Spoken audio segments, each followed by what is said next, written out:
I'm Kevin Jacobsen of Gold Derby here with Ashley Lyle and Bart Nickerson, the creators and showrunners of the very buzzy new Showtime show, Yellowjackets, pun intended.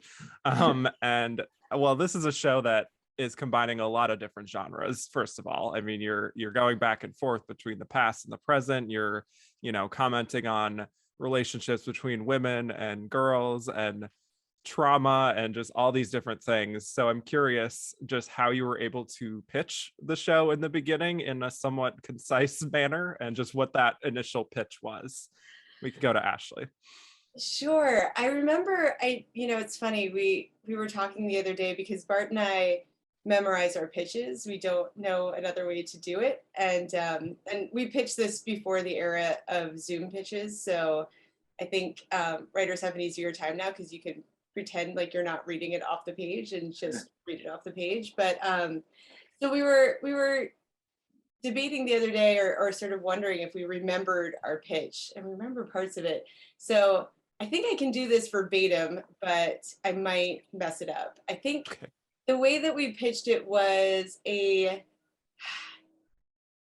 pitch dark coming of age story, a Gothic fairy tale, and a psychological horror story all combined into one. I think I did that in the wrong order, but basically that was the gist of how we pitched it.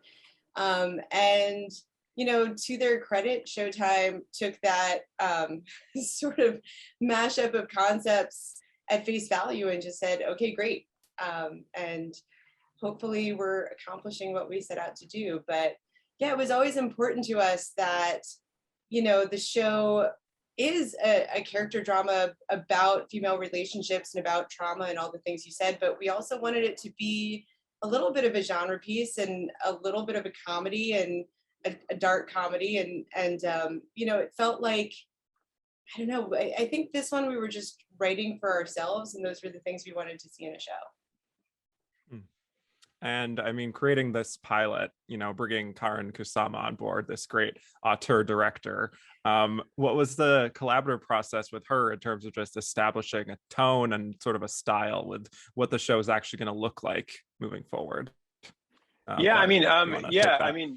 sure, yeah, yeah. I mean, it was a very collaborative process. We were, like huge fans, and just so happy that she liked the script enough to want to come on. And then, I mean, Karin is I think a very sort of just like rare. I don't even want to say director as much as sort of a rare kind of creative, where she has such a specific honed voice, but she is kind of able to use it without sort of unnecessarily counteracting like the kind of ideas that are there. So we were just together for what felt like 5 years, but was actually just a few months, and we just sort of worked on everything together. I mean, obviously like so much of the look and kind of the aesthetic came from Karin, but she's also a director that really likes and kind of respects writers. So she would say all the time, I really like the script. Let's just do what's in the script. And so I think that sort of as like a starting place, just like sets a tone for like a collaboration. And then as I said, we were just so overjoyed to have like a director of her caliber to be a part of the project, that of course, like we wanted her to put her fingerprints all over it, and so much of kind of the aesthetic and the tone came out of that collaboration. Definitely. And I would love to just dive into these characters because, you look at them on the surface and, if you don't know them, you could say it's like Shauna is this suburban mom and Thaisa is just like this ambitious career woman. Natalie is kind of like the burnout, and Misty is like the misfit, right? But there's so much going on underneath all of that, and we see, obviously in the flashbacks we see some character development there, but also in the performances of all of the actors, adults and teens. So I'm just curious how you would sort of sum up what you were hoping to explore with each of those four characters, and just how, this experience of being in a plane crash and surviving in the wilderness, how that kind of affected each of them? Yeah, it's interesting because you definitely see archetypes a lot in television and movies. And to some extent, we did start from a place of wanting to lean into that because, and to some extent, everybody's life is performative. We take on roles for ourselves, we create roles for ourselves. Often we're doing it at that formative stage when you're younger, when you're a teenager.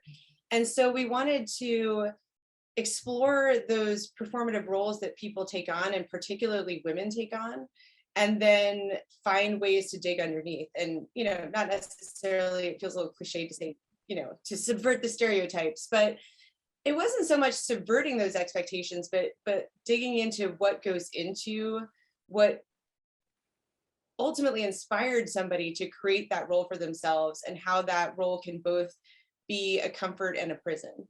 And so, that was, we had a lot of discussions early on about, what that person is, and how they present themselves to the world, particularly these women who have the world's eyes on them to some extent, or did at one point in their lives. And then what they, who they really want to be, and how those things might collide, or how they might be reconciled. That was our goal. Mm-hmm. And I also do want to get into the casting, which, I mean, for those of us who grew up in the 90s, I think there's a kind of added resonance, I would say, of having, Melanie Lynskey and Juliette Lewis and Christina Ricci in this story that is flashing back to the 90s specifically. And we hear the 90s music, and it's very resonant, like I said. So how much of that casting was, these are just great actresses who were right for those parts, and how much of it was just kind of like on a subconscious level, you kind of associate these women, these actresses, with the 90s in some way? Yeah, I would say, in terms of consciously, I think probably like 99% of it was just that they were great kind of actors. Like all of our lists weren't necessarily targeting the people that we talked about didn't tend to be exclusively sort of like iconic 90s stars. We knew that we had a sort of very creatively a kind of ambitious show in terms of like all the stuff that we wanted to do tonally, character, story wise. So like really just like needing people to act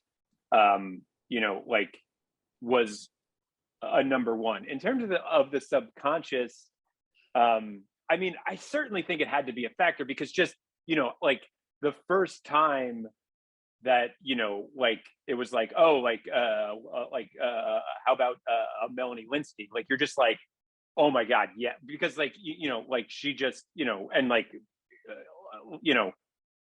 they just occupy this place in your brain, because like you saw them when like everything about like movies felt so sort of like special and kind of magical. And so I think we set out with the analytical part of our brain, just like, look, we just need really great kind of actors that have a lot of control and depth, and are very nimble and have a lot of range. But like I think it is probably impossible to escape the effect of just like being like a famous person from such a formative period in our sort of pop culture sensibility, because like the 90s where so much of our just a kind of relationship to pop stuff was formed. Right.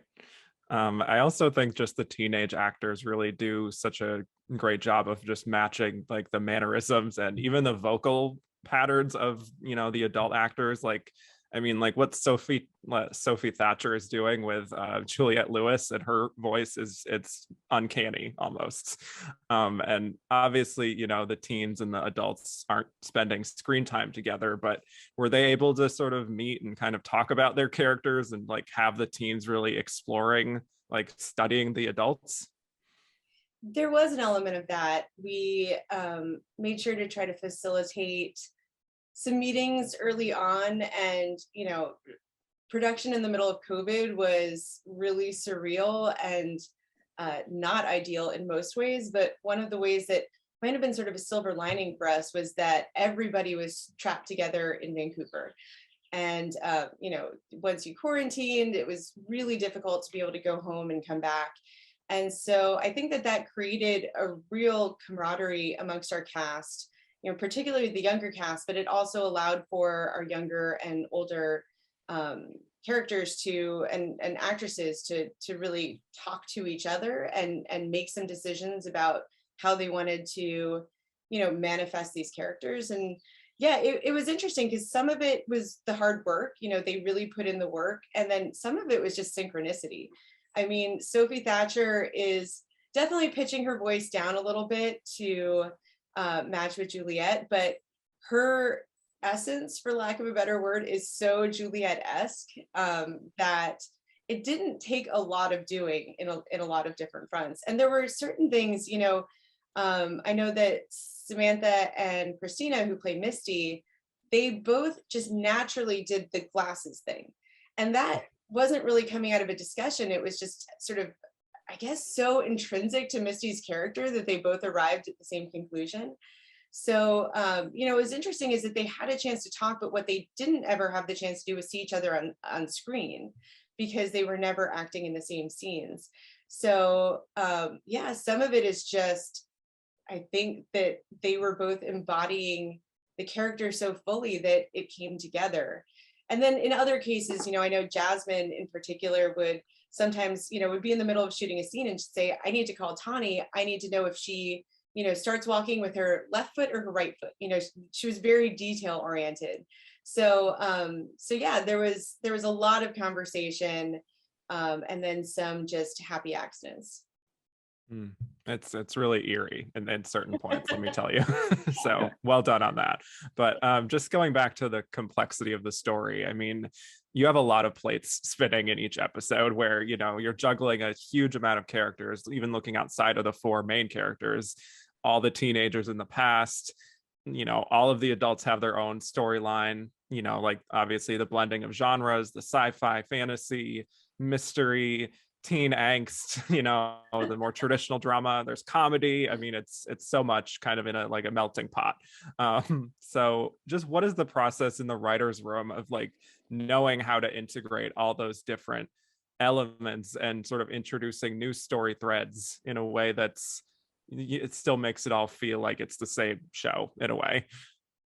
That's it's a good question that I guess also I guess produces I don't know, a certain a kind of wistfulness maybe, because I wish there was a sort of concrete formula for how we, it's we set a Pomodoro and then we talk about this story and then we move to this one and then we have this schemat that we use to put them all together. It's I feel that should be the answer, or I wish that it was. But I guess the reality is it is a sort of a very polite, thoughtful chaos. It is just a sort of a group kind of discussion, kind of often, even as the episodes are being broken. And I think what we try to do, Ashley, kind of myself and Jonathan, who I guess are the showrunners and sort of help to guide the conversation, is we try to as much as possible follow the excitement of the sort of group mind that develops in a room. And so if you just are sort of following your curiosity and what you think is the coolest, but moving slow and realizing that balance is a big deal, it's it's sort of just a lot of the balance and the symmetries and the overlaps between stories, or the way they start to talk to each other, will sort of just start to kind of solidify. It does feel I know for me, personally, it does seem if you get too kind of thinky about sort of it can start to feel just a little stale, or a little sort of managed. So it's I think a big part of it is always keeping an eye on the fact that, oh, like this is a very difficult like balancing act, but that at the end of the day, like a balancing act is just that. It's like a little more over here, a little less there. Like these are starting to feel like even. And so it is that sort of just like very careful, slow sort of like felt process, if that makes sense. Gotcha. Yeah. Well, I also just wanted to dive into the more mystical elements, like, you know, with Lottie and the visions that she's having, and also this kind of cult that seems to be forming. And it's the, you know, these allusions that we get to cannibalism. And I guess just speaking to the themes, I'm curious if you could sort of speak to why it felt natural that this group of girls in particular would maybe go to these more dark primal places and create this kind of almost religion kind of society, and actually whether you think it was something about these girls in particular, or if this is maybe representative of maybe how most people would sort of behave in a situation like this. I don't know.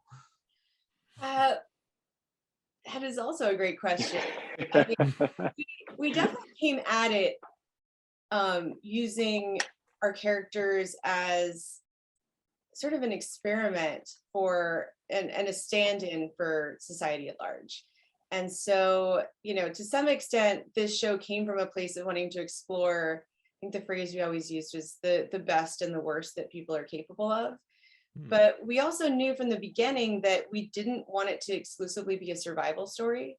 We sort of felt like that we've seen that and it's been done really well. And so we wanted to use their kind of the challenges that they face, the circumstances, the situation that they're in, to really take them down to the fundamentals and then see what they would build in the absence of all of the sort of societal constructs that they had grown up with.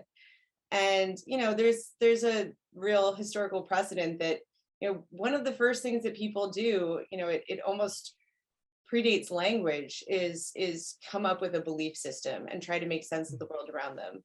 And so, you know, that's to some extent what's going on there. And then, you know, whether or not there's also obviously precedent for, you know, supposed supernatural or metaphysical sort of, you know, phenomena surrounding teenage girls. And so it did feel like this group in particular was right for that. And there was something interesting to us about how these girls specifically would do the thing that people have been doing since time immemorial. You know, I think that every time it would take its own shape based on the people who are manifesting it. So I think that's, you know, sort of a maybe a little more philosophical answer, but yeah, that's, you know, we were very much interested in exploring what people choose to believe when faced with terrible things and how they make sense of it. Yeah, I do think that's one of many things that makes this show very fascinating. We only have a few minutes left, but just briefly, we're going into season 2. Congrats on the pickup for that, of course. You obviously can't say anything, nor should you. But if I could just ask a general question about the next season, just like a sentence or two. Is there anything you could speak to about just general themes and just the tone? Like, are we going in a darker direction? Like, how are we expanding this world? Like anything along those lines, or just something that you're excited to maybe explore now that you have a second season? I mean, well, like there is a lot of stuff that we are excited to explore. It's like, yeah, I guess I'm a little afraid to get into too much of it. Like I think that one of the things that we've talked about is, you know, just like, you know, having the opportunity to sort of like continue to have the show kind of become like even like a more kind of itself. So like, you know, like I think, you know, hopefully, and like especially some of the story that we're sort of like telling with like specifically like some of the stuff that's going on in kind of the wilderness, which like has this very sort of like a kind of religious sort of like scaffolding to it. Like, you know, one of the things that we, you know, really do want to do is, you know, to sort of like really like follow that story in the sort of the most like fun, like strange, sort of like unexpected way. So like, I guess that would be my I think that would be my answer. Yeah, like it's just like more of like it's like more and more. I guess like this is why I don't work in marketing. That's a terrible tagline. But like, Yellowjackets season 2, more and more. It's like Yeah, it's turbocharged.